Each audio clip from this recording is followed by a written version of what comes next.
maybe tiny bit over. But it's such a beautiful fish. So I'm hoping that as they're leaving this mud flat and making their way out of this creek, I'm gonna be able to snag them. We'll see what happens. We might end up having to turn around. This is gonna be.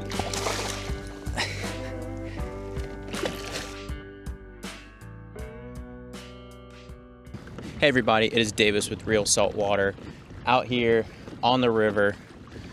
Another warmer day. We have some ominous looking clouds in the sky, so we will see what happens with those. But I think because of that, we're gonna try to stay a little bit closer to the ramp today. It's going to be high tide in about an hour. There's some flats on this side of the river that I think we're gonna try and fish. We haven't caught fish there before, but we've been there. We haven't really tried to fish them. It was really shallow the first time we went. So we're gonna try to fish some of those flats. The biggest thing we're gonna try to find is some tailing redfish. So the weather has been warming up drastically. I think it's about 80 degrees outside. And the water is gotta be close to 70. I mean, it actually feels pretty warm now, which is really exciting. As that water warms up, the redfish start to tail, which means they're a lot more active on the flats. If we can find some tailing redfish, we're gonna talk more about what that actually looks like, and kind of what they're doing while they're tailing. But if we can't find any of those, we'll try to find some redfish on the flats, and then maybe fish the outgoing tide, catch them as they're coming off the flats. We're excited to be out here, just like every single time we get the opportunity to go out. Let's go. Our old jig head was looking a little janky, so we're putting on a brand new one, 1/8 ounce, little red color. We also got 3 new colors of the Zman Minnowz. So we've been using the diesel minnow almost exclusively because it's been killing it lately. But I figured if we were gonna fish some flats, some tailing redfish, we might go to a slightly smaller profile. So we've got 3 colors. I'll link the actual colors in the description, but we got this purple color, this green color, and then this kind of lighter brown color. I think I'm actually gonna start out with this purple color. The water is relatively clear right now. I wouldn't say it's super clear, a little bit murky. So that's why I'm gonna go with that to kind of try and match the tint of the water slightly. Now we're getting to a mud flat. I can actually see the bottom right here now. There's not much movement. I'm just gonna blind cast over there because it's pretty shallow. I see a bunch of black spots, but it's almost impossible to tell if they're fish or not. Doesn't look like there's any tailing fish here, unfortunately. Yeah, it's really tough to see anything. Now we're getting a little bit stuck. Yeah, so it looks like we were really only seeing bait fish on the mud flat. Didn't see any tailing reds, unfortunately. All right, it is pretty rough out here. We're gonna try to brave it, but we'll see what happens. We might end up having to turn around. All right, guys. We made it across the river. And once again, we are soaking wet. It's crazy how much calmer it is as soon as you get out of the river into a creek. It's so nice. So I was fishing a similar area a few days ago, and it was mud flats up there. And I know there's fish there. So as the tide comes out, they're gonna have to leave that mud flat. There's no water in it at low tide, so I know for a fact they're gonna have to leave it. So I'm hoping that as they're leaving this mud flat and making their way out of this creek, I'm gonna be able to snag them. All right, we're gonna change out this purple paddle tail. I know there was fish there, and I think I had maybe one hit it, but they didn't they didn't seem to like it for some reason. I'm gonna put on this guy right here. I'll link the actual color in the description, but it's kind of a lighter brown color. It really, I think it matches the water right now very well, and that's what they tell you to do. Yeah, I don't know what they didn't like about the purple. It was either the contrast of the jig head or something. Okay, of course I wasn't videoing when I got this guy. Yeah, you know how it goes. But that's all right. Let's get a quick measurement on him. Come on, dude. All the way against, yeah, 24 and a half. Look at that, right there. Beautiful fish, just over slot. So, can't keep them. What a great size. They're still so fun to catch when they're just over slot too. All right, I would love to get another one now. Okay. Hopefully now those creeks back there are kind of getting too shallow for the fish to be back up in there. So they're gonna start heading now out and through this creek.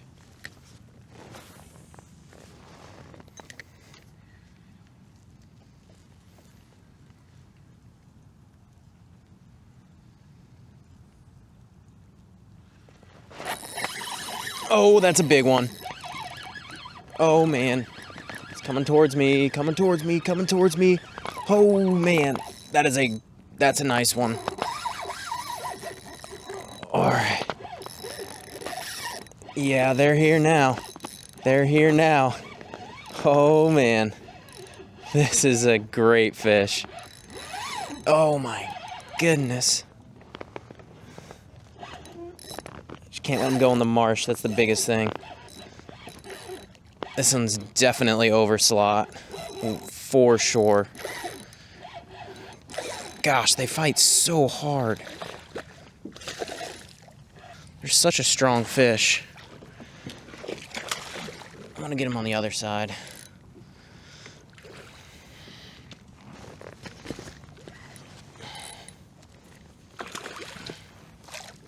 Come on. Oh!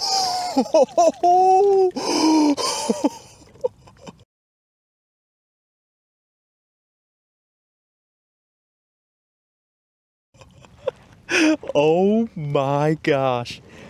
I cannot believe that just happened. That was insane. It was the closest I've ever been to losing a fish and not losing it. Wow.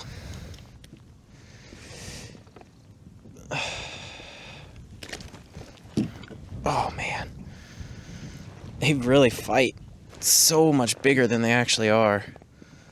This one actually might be right around slot, maybe a tiny bit over, but it's such a beautiful fish. So cool. That was crazy. He was like, he got off right as he got in my net. That was pretty lucky, I will say. So I've had this rod now since December. Into December, I got it around Christmas time. And I've been fishing a lot, obviously, and the last time I went out, it almost completely bound up on me, and I was like, what is going on with this thing? I was like, I haven't had it for that long. But then I remembered there was one day I actually dropped it out of my kayak, didn't realize it, in a little tiny creek. A piece of marsh grass kind of lifted it out of the rod holder, and I went to turn around and reach for it, and it was gone.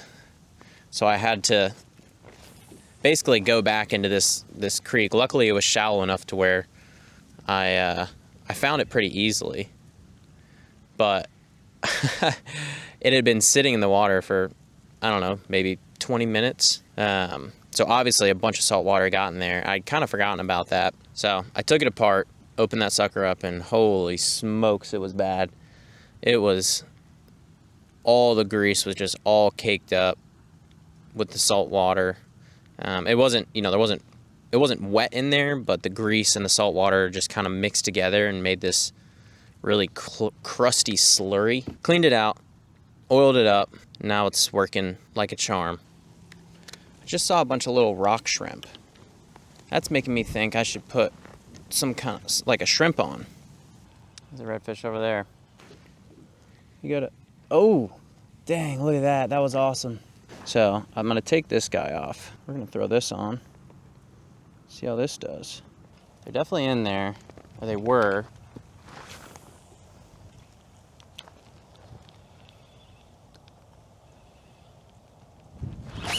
Oh my gosh, first cast. Oh my goodness. Literally right on top of him. Oh my goodness, he is a fighter too. Oh yeah, beautiful. That is a wonderful fish. Another overslot.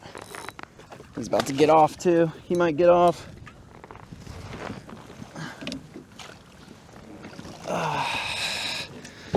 Yes, let's go. Great fish. Probably slightly over slot. Maybe right in the slot actually. He's actually hooked better than I thought. First cast with the shrimp. Literally casted right on him. And he just took it. It's awesome. Sweet. Sweet. Ready to go. Honestly, there might have only been one. I thought there was more over here, but maybe not. We probably need to get out of here pretty soon. The water is drastically lower than it was even just an hour ago. Okay, so it's low tide at the entrance to the creek, and it's high enough to where it's hard to tell where the redfish are, but I know for a fact. All right, I see one tailing right here. They're kind of cruising up and down this little flat. It looks like they're kind of just moving pretty slow, just kind of up and down this flat right here.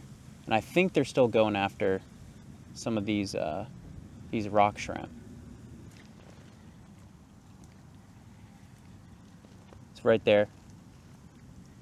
There's a big one. Did you guys see that? Oh, and we're on another one. Oh my gosh. Oh my goodness, it's a huge one too. I was looking at that fish. Oh my goodness. It's a really good size. Oh, it's huge. Wow. Oh, that might be another 30. Oh, that's a 30-incher. It's gotta be. Eating my lure, just absolutely eating it. Oh no, oh no, no, no, no, no, no. Yeah, this is a big fish. Yeah, he's not gonna be tiring out anytime soon. I thought we were closer to the entrance of the creek, but we're still kind of in here. Dang. Pull me all the way down this creek if I let him. I mean, this fish is huge.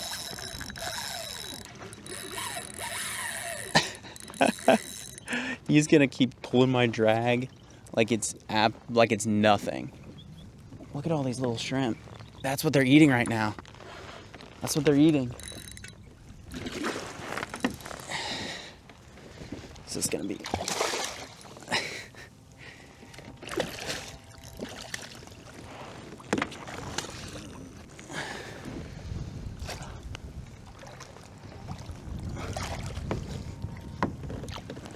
Yep. Oh my goodness. Not again. Not again. Look at this fish.